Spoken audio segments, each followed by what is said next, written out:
भागवत जी क्यों सुनी जाती हैं? अब हम आपको भागवत सुनाएंगे। क्यों सुनी जाती हैं भागवत जी?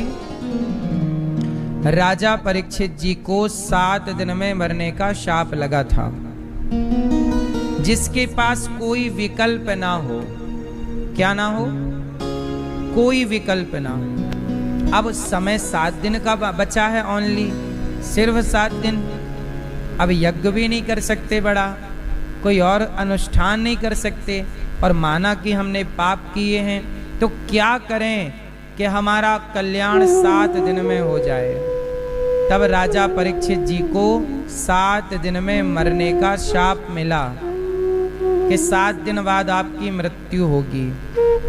तो परीक्षित जी ने सुखदेव जी से कहा कि गुरुदेव, मेरे पास सिर्फ 7 दिन बचे हैं, मैं क्या करूं कि अपना परलोक सार्थक कर लूं।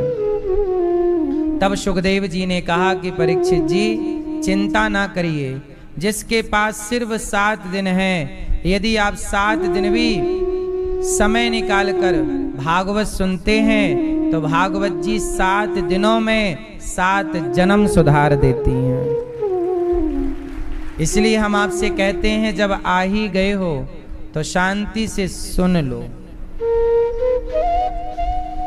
अब परीक्षित जी को भागवत जी सुखदेव जी ने सुनाई। क्यों सुनाई? क्योंकि परीक्षित जी को कितने दिन में मरना था? 7 दिन। जीवन बहुत छोटा होता है कि बड़ा? बोलो, जीवन छोटा कि बड़ा? छोटा है। छोटा सा जीवन है, छोटी सी जिंदगी है। इस छोटी सी जिंदगी में सबको 7 दिन जरूर निकालने चाहिए। आपने जैसे निकाले हैं, ऐसे हमारे यजमान परिवार ने निकाले हैं, ऐसे सबको अपने जीवन से 7 दिन निकालना चाहिए। और 7 दिन जगत को भूल कर सिर्फ जगन्नाथ में डूबना चाहिए, सिर्फ भगवान की कथा में डूबना चाहिए। 7 दिन, सिर्फ 7 दिन। राजा परीक्षित जी ने भागवत सुनी, और भागवत सुनने से परीक्षित जी का उद्धार हो गया, केवल भागवत सुनने से। इसलिए भागवत सुनने से व्यक्ति कितना भी बड़ा पापी हो, वह पुण्यात्मा हो जाएगा। जैसे ये बताओ, सोने में कोई मिलावट है, कोई गंदगी है, तो सोने को साफ करना है तो क्या करना पड़ेगा? भट्टी में डालना पड़ेगा। सोना भी तो साफ होता है और सोना भी गंदा होता है। अन्य धातुएं मिलाओ, जैसे आपने आभूषण बनाए, तो आभूषण जब बन गया तो सोने में टांके लग जाते हैं, इसलिए सोना सोने के भाव से कम में कटता है, बट्टा निकलता है। बट्टा कटता है। बट्टा क्या है? सोने में की गई मिलावट, टाका इत्यादि लगाने में अन्य धातुओं को मिलाया जाता है, उसे कहते हैं बट्टा। फिर उसकी कहावत बन गई, बट्टे खाते में गए। सही है? तो जैसे सोना अशुद्ध हो जाए तो भट्टी पे डालकर उसे शुद्ध किया जाता है, ऐसे व्यक्ति जब अशुद्ध हो जाए तो 7 दिन की भागवत कथा से उसे शुद्ध किया जाता है। आपकी आत्मा, आपका चित्त, आपका मन, आपकी बुद्धि की शुद्धि होती है भागवत से।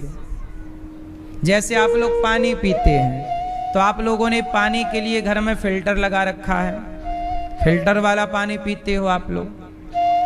आपने रोटी खानी है तो चलनी होती है, चलनी से पहले चालते हो आटा को, ताकि आटा में कोई गंदगी हो तो वो चलनी में रह जाए, और शुद्ध आटा को पानी डाल के आप गूंथते हैं, उसकी रोटियां बनाते हैं। तो हर जगह क्या है? आटा शुद्ध। अच्छा, चावल मैया बनाती हो तो चावल भी पहले पानी में धुलती हो कि नहीं? और धुलने से पूरा पानी वाइट हो जाता है। चावल का पूरा पानी क्या हो जाता है? सफेद हो जाता है। वो चावल की गंदगी है। चावल की गंदगी आप हटाकर चावल बनाती हो आटे की गंदगी हटाकर रोटियां बनाती हो, पानी की गंदगी हटाकर आप पानी पीते हैं, छान कर पीते हैं फिल्टर करके, ऐसे ही जैसे आटा गंदा होता है, चावल गंदा होता है, पानी गंदा होता है, उसे आप शुद्ध करते हैं। लेकिन जब आपका मन गंदा होता है आप उसे शुद्ध करने का कोई प्रयास नहीं करते, इसलिए मन गंदा होता चला जाता है, होता चला जाता है। इसलिए भागवत सुन लेने से आपके मन की शुद्धि होती है। किसकी शुद्धि? मन की, मन की, बुद्धि की, चित्त की और अहंकार की। मन, बुद्धि, चित्त, अहंकार। और जब ये शुद्ध हो गए तो आपके भीतर विचारों की शुद्धि हो जाएगी। आपके मन में गलत गलत विचार आते हैं। अब वो गलत विचार क्यों आते हैं? क्योंकि मन में अशुद्धि है। जब तक मन में अशुद्धि रहेगी तो गलत गलत विचार आते रहेंगे। इसलिए मन पे ही हमारे सनातन में ज्यादा फोकस किया है। हमारे पूरे सनातन का सिद्धांत मन पर टिका हुआ है। किस पर? मन के हारे हार है, मन के जीते। इसलिए मन के हारे हार है, मन के जीते जीत। इसलिए पूरा खेल मन का है। मन चंगा, तो रैदास जी कहते हैं कि मन चंगा, तो आगे बोलो आप। मन चंगा तो कठौती में गंगा। मन सही है तो आप घास की कुटिया में भी खुश हैं, और मन सही नहीं है तो महलों में भी आप परेशान हैं। सही है? मन पूरा, आप खुश किससे रहते हैं? मन से। और दुखी किससे रहते हैं? मन से। मतलब आपके जीवन में मन की बहुत बड़ी भूमिका है। आपके सुखी या दुखी रहने में आपके मन की बड़ी भूमिका है। आपके मन की हो गई तो आप बहुत खुश हैं, और मन की नहीं हुई तो आप बहुत परेशान हैं, दुखी हैं। तो पूरा खेल मन का। इसलिए संत जन कहते हैं ये मन बड़ा चंचल है। मन बड़ा, कैसे तेरा भजन करूं, जितना इसे समझाऊं उतना ही मचल जाए। जितना समझाते हैं मन मचल जाता है। इसलिए हमारे ऋषि मुनि संत अपने मन को अपने कंट्रोल में करते हैं। जीतना है तो पड़ोसी को मत जीतो, अपने आप को, अपने मन को अपने कंट्रोल में कर लेना ही जीतना है। अच्छा, रावण कितना बड़ा बलवान था। रावण ने देवताओं को जीत लिया, रावण ने दिक्पालों को जीत लिया, रावण ने पाताल के राजा को जीत लिया, रावण ने नागलोक को जीत लिया, स्वर्ग लोक को जीत लिया। लेकिन रावण जानते हो किससे हार गया? अपने मन से। रावण किससे हारा? किससे हारा? अपने मन से। क्यों? रावण का मन रावण के कंट्रोल में नहीं है। राम से तो बाद में हारा, पहले किससे हारा? अपने मन से। कैसा मन? रावण का मन सीता की ओर चला गया। जब आपका मन पराई स्त्री की ओर चला जाए, समझ लेना कि आपका मन आपके वश में। राम और रावण में अंतर सिर्फ इतना है कि राम का मन राम के कंट्रोल में है। राम के पास राम का मन सुरक्षित है, कंट्रोल में है। राम जब चाहे अपने मन को जिस ओर चाहे वहां लगा सकते हैं। राम का मन राम के वश में है, जबकि रावण का मन रावण के वश में। रावण का मन वश में नहीं, और वश में नहीं तो रावण का मन गया सीता की ओर। सबसे पहले कौन गया? रावण की बहन शूर्पणखा ने यही तो बताया कि सीता बहुत सुंदर है। वो सुंदर है तो तुरंत रावण का मन सुंदरता की ओर गया। पहले मन गया फिर रावण गया। कहीं भी पहले आपका मन जाता है फिर आप जाते हैं। बोलो हाँ। आपके बगल से कोई सुंदर स्त्री गुजर गई, आपके बगल से कोई सुंदर पुरुष गुजर गया, आपने एक बार देखा और देखने के बाद जब वो चली गई या चला गया तो जब आप पलटकर देखते हैं तो वो आप नहीं देखते, वो आपका मन आपको पलटाता है कि यार रूप सुंदर था, एक बार देख तो सही। वो आप नहीं पलटे थे, वो पलटाने वाला कौन था? वही है आपका मन, जो बार बार आपको उस ओर ले जाता है, उस ओर ले जाता है। रावण का मन बार बार सीता की ओर जाने लग गया। वाह, ये तो मंदोदरी से ज्यादा सुंदर है। तो रावण सबको जीतने वाला, इंद्र को जीतने वाला, दिक्पालों को जीतने वाला, किससे हार गया? अपने मन से। इसलिए कहता हूं मन के हारे हार है और मन के जीते जीत। मन से हार ही सबसे बड़ी हार है। लोग कहते हैं हम असफल हो गए, आप असफल नहीं हुए, आपने कोशिश करनी छोड़ दी, आपका मन भर गया, इसलिए आपने हार स्वीकार कर ली। हार कभी शरीर से नहीं होती, हार हमेशा मन से होती है।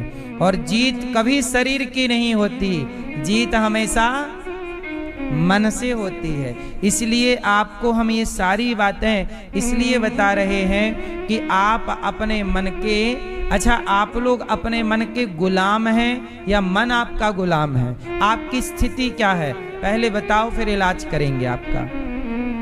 बताओ, आप मन के गुलाम हैं कि मन आपका गुलाम है? आप और मन कौन किसका गुलाम है ये बताओ। आप बताओ बाबूजी, आप मन के गुलाम हैं। अच्छा, मन आपका गुलाम है। बाबूजी आप मन के गुलाम हैं। अच्छा, मन आपका गुलाम है, ठीक है। आप बताओ चश्मा वाले भैया, आप मन के गुलाम हैं? अच्छा, आप मन के गुलाम। भैया आप बताओ, आप मन के गुलाम हैं? आप बताओ बेटा, आप मन के गुलाम हैं? चश्मा वाले भैया, ठीक है। मैया, पीली मैया, आप मन की गुलाम हैं कि मन आपका गुलाम है? ये मैया पीली, आप मन के गुलाम हैं। आप बताइए बताइए, आप मन के गुलाम हैं, ठीक। पीछे वाली मैया, कौन किसका गुलाम है? देखो, कुछ लोगों ने कहा कि हम मन के गुलाम हैं। आपने सही कहा कि आप मन के गुलाम हैं, पर यह गुलामी है गलत। सही क्या है? वास्तविक में ये है कि आप बड़े हैं और आपका मन आपसे छोटा है। आप राजा हैं, मन आपका गुलाम है। लेकिन मन इतना पावरफुल हो चुका है आपका कि आपका गुलाम मन तो है, रियल ये है, लेकिन मन इतना हावी हो गया कि आपको अपना गुलाम बना चुका है और आप मन की गुलामी करते हैं। इसलिए अब थोड़ा उल्टा कर दीजिए, मन की गुलामी आप ना करिए, मन को अपना गुलाम बनाइए, मन को अपने कंट्रोल में। आपको कुछ नहीं करना, मन को जीतना। जिसने मन को जीत लिया उसने सबको जीत लिया। मन के हारे हार है, मन के जीते और मन ही मिलावत राम से और मन ही करत फजीत। मन की गति है अटपटी, झटपट लखे न कोय, और मन की जब खटपट मिटे तो झटपट दर्शन होए। पूरा खेल मन का। मन चाबी है, चाबी से ताला बंद हुआ और चाबी से ताला, उसी चाबी से ताला खुला। जिस चाबी ने ताले को बंद किया वही चाबी ताले को खोलेगी। ये मन जगत में लगा आपका तो आपको बंधन में डाल देगा, और यही मन जगन्नाथ में लगा अर्थात भगवान में लगा तो यही मोक्ष की ओर ले जाएगा। इसी मन से बंधन है, इसी मन से मुक्ति है। अब बंधन में रहना है या मुक्ति में? क्या पसंद है आपको, बंधन या मुक्ति? कितने लोग मुक्ति चाहते हैं? तो क्या करना होगा, क्या करना होगा? यदि मुक्ति चाहिए तो अपने मन को भगवान में लगाना होगा। जिसका मन भगवान में है, कहते हैं ना जगत और जगन्नाथ, बोलो जगत, परिवार व्यापार ये जगत है, और जगन्नाथ अर्थात भगवान। यदि मन जगत में रहा, स्त्री में, जगत मतलब स्त्री पुरुष, पैसा पत्नी परिवार बेटा बेटी खेत खलिहान, ये जगत है। यदि आपका मन जगत में लगा तो बंधन है कि मुक्ति है? जोर से, जगत में मन लगा तो बंधन, और जगन्नाथ में मन लगा तो, जगत में मन लगा तो, जगत में मन लगा तो बंधन, जगन्नाथ में मन लगा तो, जगत में मन लगा तो बंधन, भगवान में मन लगा तो, जगत में मन लगा तो, भगवान में मन लगा तो, जगत में मन लगा तो, भगवान में मन लगा तो। हाँ, बंधन चाहते हो तो जगत में मन लगाइए, और मुक्ति चाहते हो तो भगवान में मन लगाइए। दोनों रास्ते खुले हैं आपके लिए, दोनों विकल्प खुले हैं आपके लिए। कहाँ लगाना है? तुलसीदास जी ने मन कहाँ लगाया, जगत में या जगन्नाथ में? मीराबाई ने मन कहाँ लगाया, जगत में या जगन्नाथ में? हाँ, मन, समझदार लोग मन कहाँ लगाते हैं? भगवान में, और बाकी जगत में उलझे रहते हैं। जगत बुरा नहीं है, हम ये नहीं कहते कि जगत बुरा है। जगत में काम करो, व्यवहार करो, जगत में क्या करो, काम करो। परिवार में हो, पैसे कमाने होंगे, काम करो, पैसे कमाओ, परिवार का भरण पोषण करो, जिम्मेदारियां पूरी करो, पर मन यहाँ ना लगे जगत में, मन सदा भगवान में लगे। ठीक है, समझ में आई? काम करिएगा, पैसे भी कमाइएगा, और जब पैसे कमाइए तो अब कहो कि गुरुजी जब मन ही नहीं लगेगा तो पैसे कैसे कमाएंगे? तो मैं यहाँ एक आपको इसलिए कहता हूँ, पूरी बात समझेंगे तो क्लियर होगा।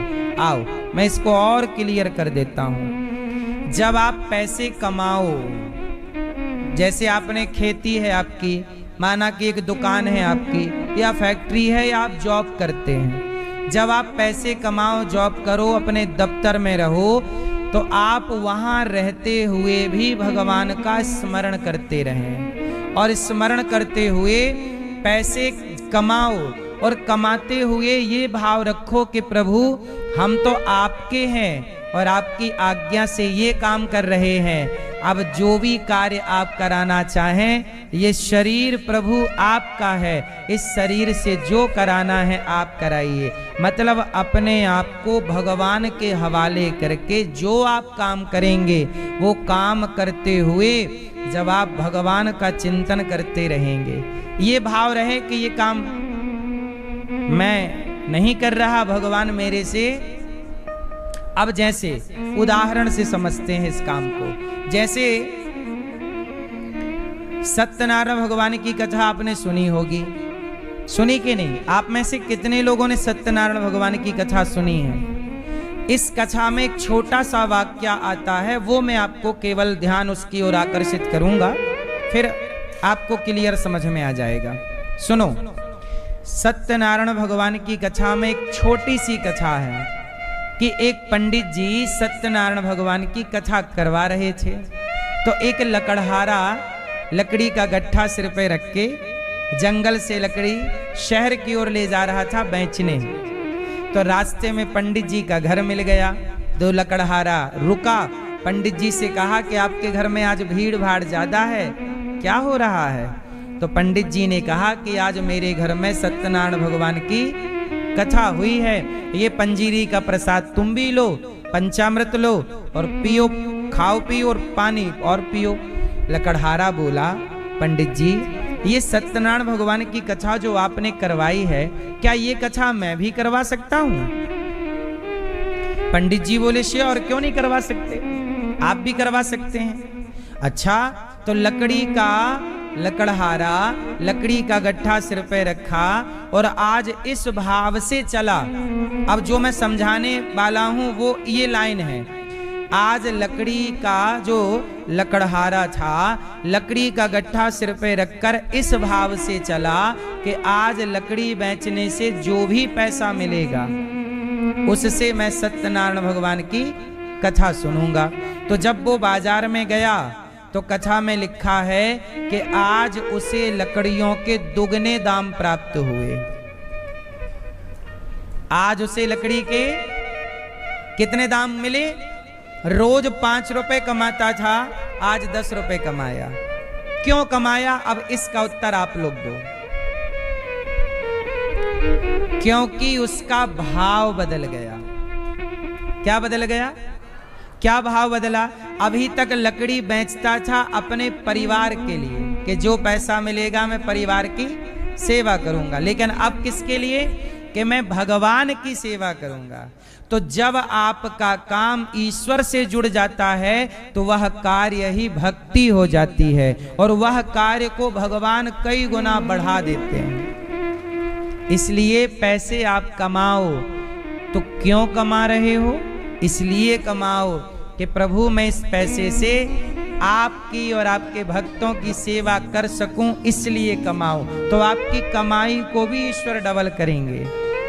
जो व्यक्ति अपने लिए कमाता है, भगवान कहते हैं तू अपने लिए कर, लेकिन जो ये भाव कि नहीं मैं किसी और की भी सेवा करूंगा, ईश्वर उसे नहीं देंगे क्या? अच्छा, एक चीज आपने नोटिस की होगी, मैं एक चीज आपका ध्यान आकर्षित करना चाहता हूं, जो सबके साथ हो चुका है और कुछ लोगों के संग होने वाला है। सुनना, आप में से कितने लोगों के घर बेटियां हैं? बेटी, जिसकी बेटी है वो हाथ उठाएं। हैं? चलो अब हाथ नीचे करो। अच्छा, एक बात बताओ, अब वो लोग ध्यान से सुनेंगे जिनकी बेटियों का विवाह हो चुका है, और वो बहुत ध्यान से सुनेंगे जिनकी बेटियों का विवाह होने वाला है। दोनों ध्यान से सुनो।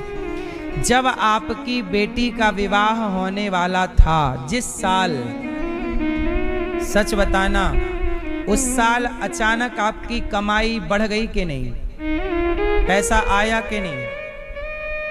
हर बाप से पूछना ये बात। जिस साल आपके बेटी का विवाह है, अकस्मात उस साल आपकी इनकम बढ़ी है, आप देख लेना। आपके पास पैसा आया है, तब तो आपने बेटी का तरीके से विवाह कराया है। व्यवस्था हुई कि नहीं? अच्छा, जब बेटी का विवाह दूर था 4 साल पहले, तब आपको चिंता थी कि यार हमारी तो कमाई इतनी है ही नहीं, बेटी का विवाह होगा कैसे? लेकिन जब बेटी के विवाह का टाइम आया तो पता नहीं व्यवस्था कहां से हो गई और कार्य हो गया। अब ये बताओ, ये जो मैं बोल रहा हूं ये सत्य है या असत्य है? ऐसा होता है या नहीं? इसका अर्थ ये है कि जिसने बेटी दी होती है वही बेटी के विवाह की सेवा भी भेज देता है। बेटा जाओ, देनहार कोई और है। सुनो, देनहार कोई और है, भेजत है दिन रैन। देने वाला जिसने तुम्हें बेटी दी है उसी को इस बेटी की चिंता है, वही इस बेटी के लिए लड़का बनाता है कि इसका वर कौन होगा, दुल्हा कौन होगा। वही इसका भाग्य लिखता है कि इसके भाग्य में कितनी खुशी, और कितना दुख। बाप कितना भी चाहे बेटी को सुख या दुख नहीं दे सकता। क्यों? तुम बेटी का अच्छे से अच्छे घर में विवाह ही तो कर सकते हो, लेकिन उस बेटी की किस्मत तुम ना बनाओगे, वो बनी बनाई है। उसके भाग्य का सीता माँ के पिता जनक हैं, सीता माँ के पति राम हैं, पर जब किस्मत में जंगल की लकड़ी काटना लिखा था तो माता सीता के हाथ में भी कुल्हाड़ी आई और जंगल की लकड़ी काटनी पड़ी। तो बेटी के भाग्य में जो लिखा है वो उसे ही उठाना है। इसे ना बाप बदल सकता है, ना पिता, ना पति, ना पुत्र। सही है? सीता माँ के पिता हैं जनक जैसे महादिग्गज, सीता माँ के पति हैं राम जैसे मर्यादा पुरुषोत्तम, और सीता माँ के 2 पुत्र हैं लव कुश जो बहुत बलवान। पर सब कुछ होने पर भी हाथ में कुल्हाड़ी उठानी पड़ी, जंगल की लकड़ी काटनी पड़ी और लकड़ी का गट्ठा सिर पे रखना पड़ा। हाँ या ना? तुम कुछ नहीं करते, तुम्हारी किस्मत तुमसे सब कुछ करवाती है। इसलिए हम आपसे कहते हैं जीवन को जियो पर चिंता मुक्त होकर जियो।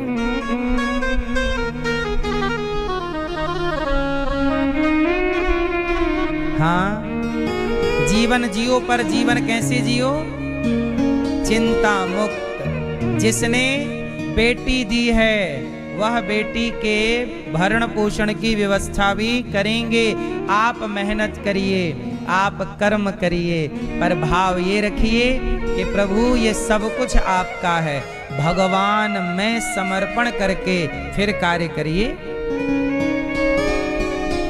अपना मान के मत करिए कि मेरा है, तो कार्य करते हुए भी मन लगेगा, क्योंकि अब आप ये मान चुके हैं कि ये मेरा नहीं है ये, और मैं परोपकार के लिए कर रहा हूं। जहां परोपकार जुड़ जाए, आप पैसा कमाइए अपने लिए नहीं, ये भाव कि मैं परोपकार के लिए, मैं सेवा। एक आदमी था, ध्यान से सुनिएगा, मैया ओ मेरी माँ, ऐसे एक हाथ ना उठाया करो बच्चे का, एक हाथ पकड़ के ना खींचा करो। छोटे होते हैं बच्चे के नाजुक शरीर, खिंच जाती हैं नसें, कई बार बहुत बड़ी दिक्कतें हो जाती हैं। आप लोग, मैं इनके माध्यम सबको बोल दूं, कई बार ना आप लोग बच्चे को एक हाथ पकड़ के एक हाथ से उठा लेते हैं, इससे बच्चे में खिंचाव आ सकता है, उसके हाथ में, उसकी नसों में। दोनों हाथ से प्रॉपर बच्चों को पकड़ना चाहिए। कई बार ऐसे में बच्चों के जीवन में बहुत बड़ी हानि हो जाती है। ठीक है? तो भगवान सर्वे भवन्तु सुखिनः, भगवान का भक्त यही भाव रखे कि सब सुखी रहें। मैं कमाऊं पर किसके लिए? परोपकार। अपने लिए तो सब कमाते हैं, तब आपका कमाना भी भक्ति होगा, काम करना भी भक्ति होगा, और मन इसलिए लगेगा कि मेरा नहीं प्रभु का है। अच्छा ये बताओ, 14 साल राम जी अयोध्या में नहीं थे, 14 साल अयोध्या को किसने संभाला? आंसर दो। 14 साल अयोध्या को किसने संभाला? जोर से। भरत जी ने। अयोध्या का राजकाज कौन करता था? भरत जी। कहां से करते थे? नंदीग्राम से। पूरा लेखा जोखा, पूरी सेना को तनख्वाह देना। भाई जब राज्य चल रहा है, सेना भी है, और सेना है तो राजा सेना को सैलरी भी देगा। 14 साल तक ऐसा थोड़ी था कि अयोध्या की सेना को सैलरी ना पहुंची हो। बिजली पानी जो भी व्यवस्थाएं हैं, हर साल फसल होना, खाना पीना तो चलेगा ना, इसके बिना तो ना होगा। शहर है तो पानी बरसेगा तो नाली भी जाम होंगी, उनकी साफ सफाई भी होगी। घर है तो सब रहा होगा। मतलब पूरा राजतंत्र था अयोध्या का। और पूरा राजतंत्र कौन संभालता था? भरत जी। अब ये बताओ कि भरत जी अयोध्या के राजा बनने से मना कर दिए। मैं राजा तो नहीं बनूंगा, कैकेयी माँ ने बोला बन जाओ, नहीं राजा नहीं बने, पर अयोध्या को संभालते रहे। इतना सजगता से संभाले कि रात को 2 बजे 1 बजे जब हनुमान जी गुजरे तो भरत जी ने हनुमान जी को देख लिया कि पहाड़ लेके कोई जा रहा है, तो हनुमान जी को बाण मार दिया भरत जी ने। इसका मतलब भरत जी की सजगता क्या थी कि एक पक्षी भी उड़ के यदि गलत कर रहा है तो उसको भी देख लिया जा रहा है। मतलब ये व्यवस्थाएं हैं उस जमाने की, हाँ या ना? अब रात को आपके यहां से कौन उड़ के चला जाए? लेकिन भरत जी की कुटिया से जब हनुमान जी, और हनुमान जी जो वायु के वेग से जा रहे थे, उन्हें भी मार गिराया। समझ सकते हो ना कि सजगता क्या है। अब मुझे आपसे केवल ये जानना है कि 14 साल राम जी के बिना अयोध्या का राजा तो भरत जी नहीं बने, पर अयोध्या को चलाते रहे। तो प्रश्न ये है कि क्यों चलाते रहे? आंसर, क्यों चलाए? क्यों चलाए आप बताओ? भरत जी को तो राजा बनना नहीं था, भरत जी तो भक्त हैं, भक्ति करेंगे, क्या जरूरत है राजकाज चलाने की? क्यों चलाए आप बताओ? इसलिए चलाए। सुनना, इस प्रश्न का उत्तर फिर अपने से समझना। भरत जी इसलिए चलाए क्योंकि भरत जी ये मानते हैं ना कि ये राज्य राम का है। किसका है? 14 साल बाद जब राम जी आएंगे तो राम जी का राज्य उन्हें ऊबड़ खाबड़ तो नहीं दे सकते, व्यवस्था बिगाड़ कर तो नहीं दे सकते। जब आप घर पर रहने जाओगे तो कचरा फैला कर नहीं दे सकते ना, साफ सफाई ना करते हैं। तो राम जी का ये राज्य है और प्रभु ने दास को जिम्मेदारी दी है इसकी सेवा की। तो भरत जी राजा बनकर नहीं, सेवक बनकर के अयोध्या को संभालते हैं, इस भाव से कि ये अयोध्या राम की है। ऐसे आप भी अपने परिवार और व्यापार को इस भाव से संभालो कि हम प्रभु के दास हैं और ये परिवार, ये व्यापार प्रभु का है, हमें जिम्मेदारी दी है, इसलिए हम संभाल रहे हैं। ये परिवार किसका है? प्रभु का। और व्यापार किसका है? प्रभु का। प्रभु का व्यापार आपका, प्रभु परिवार आपका, और हमें आपने केवल जिम्मेदारी दी है। जैसे आपको 2 बेटे हैं, 2 बेटियां हैं, एक बेटा है एक बेटी है, तो ईश्वर ने आपको 2 बेटों की, एक बेटा एक बेटी की, एक माँ की, एक पिता की, एक पत्नी की, एक पति की, ये जिम्मेदारियां दे रखी हैं आपको कि तुम्हें इतना संभालना है। आपके अंडर में 10 लोग काम करते हैं, मानो 10 मजदूर, जो आपके द्वारा उनका चूल्हा जलता है। तो ईश्वर ने आपको 10 लोगों की जिम्मेदारी, 5 लोगों की जिम्मेदारी, 500 लोगों की जिम्मेदारी दी। आपने ये नहीं समझना कि मैं मालिक हूं, नहीं। भरत जी ने ये नहीं कहा कि मैं राजा हूं, उन्होंने ये कहा राजा तो प्रभु हैं और मैं राम का एक छोटा सा क्या हूं? जोर से, क्या हूं? दास, सेवक, एक ही बात। मैं क्या हूं? राम का क्या हूं? क्या हूं? मैं प्रभु का एक छोटा सा सेवक हूं, सेविका हूं, दास हूं, दासी हूं, और दास का धर्म है। अच्छा ये बताओ, जब आप अपने घर से बाहर जाते हो तो आपके घर के नौकर चाकरों को आप सौंप जाते हो ना, तो वो साफ सफाई रखते हैं कि नहीं? जैसे आपके घर में एक आपका नौकर है तो वो आपके घर की देखरेख संभालता है, ऐसे आप ईश्वर के घर के नौकर हैं। तो ये परिवार किसका? भगवान का। व्यापार किसका? भगवान का। और आप कौन? सेवक। तो जैसे भरत जी ने सेवक बन के अयोध्या संभाली, ऐसे आप भी प्रभु के सेवक बन करके परिवार व्यापार संभालो, तो मन भी लगेगा, काम भी होगा, अहंकार भी नहीं आएगा कि मैंने किया। समझ में आई कि नहीं? तो आज से आप क्या बनेंगे? भरत। भरत जी यही सिखा रहे हैं कि नाथ सकल संपदा तुम्हारी, मैं सेवक समेत सुत नारी। किस किस को समझ में आ गई बात? आपको नहीं आई? भैया आपको नहीं आई? सफेद शर्ट वाले भैया आई? क्या समझ में आया? परिवार किसका? व्यापार किसका? आप कौन? सेवक, दास। अपने को सदा इसलिए भक्त लोग कहते हैं, हाँ हमें दास बना लो अपना राम, हमें दास बना लो अपना राम, हमें दास बना लो अपना राम, हमें दास बना लो, हमें दास बना लो अपना राम। तो हमें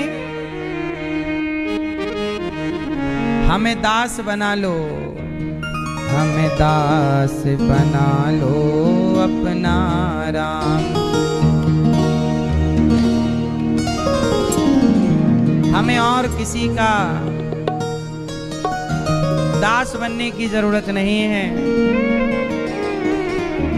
कहते हैं मुझे दास बना कर रख लेना भगवान तू अपने चरणों में, मुझे दास बना कर रख लेना भगवान तू अपने चरणों में।